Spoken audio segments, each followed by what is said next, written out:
Today we're looking again at a poem, and I'm delighted that Stephen Green is with us to help us navigate the poem and see what riches it has for us. Stephen, welcome. Do you want to introduce the poem for today?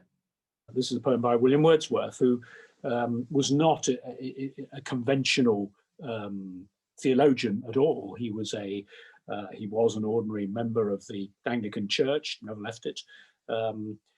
I don't think he was a deep thinker about theological matters, but what he was the leading romantic poet of the English language, and a hugely influential person both in the 19th and into the 20th centuries. And he gained his inspiration.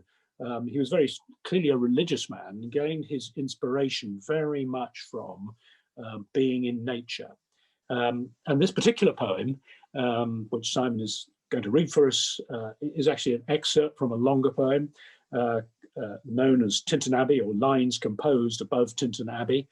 It's not actually about Tintern Abbey, it's about the way in which he experiences nature as something transcendent, and the way in which being in nature opens him up to the spirit of God, of the creation, and of the extraordinary impact that has on him and on the world. For I have learned to look on nature, not as in the hour of thoughtless youth, but hearing, oftentimes, the still, sad music of humanity, nor harsh, nor grating, though of ample power to chasten and subdue. And I have felt a presence that disturbs me with the joy of elevated thoughts, a sense sublime of something far more deeply interfused, whose dwelling is the light of setting suns, and the round ocean, and the living air, and the blue sky, and in the mind of man, a motion and a spirit that impels all thinking things, all objects of all thought, and rolls through all things. Thank you. It's a beautiful passage.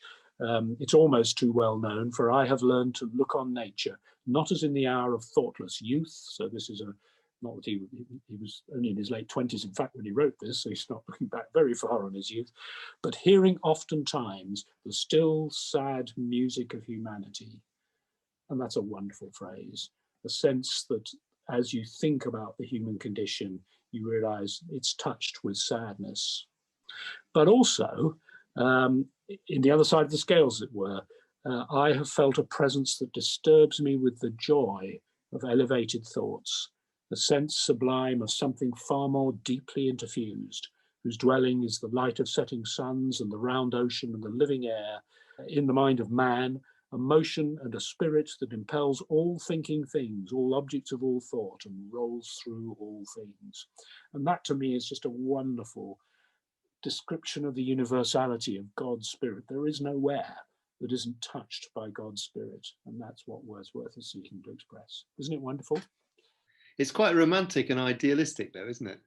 I mean, is he drawing like a contrast between the sort of busy city life that we're used to in London today? I mean, and the form of escape that you can get when you go into nature, which brings you more in contact with real things and through that with God. I think that he is drawing that contrasting, and it is true that he found his escape from the hustle and the bustle and the dirtiness of urban life by going into the countryside and opening himself up to this sense of the divine and the presence of the spirit. And that, it seems to me that goes for a lot of us today.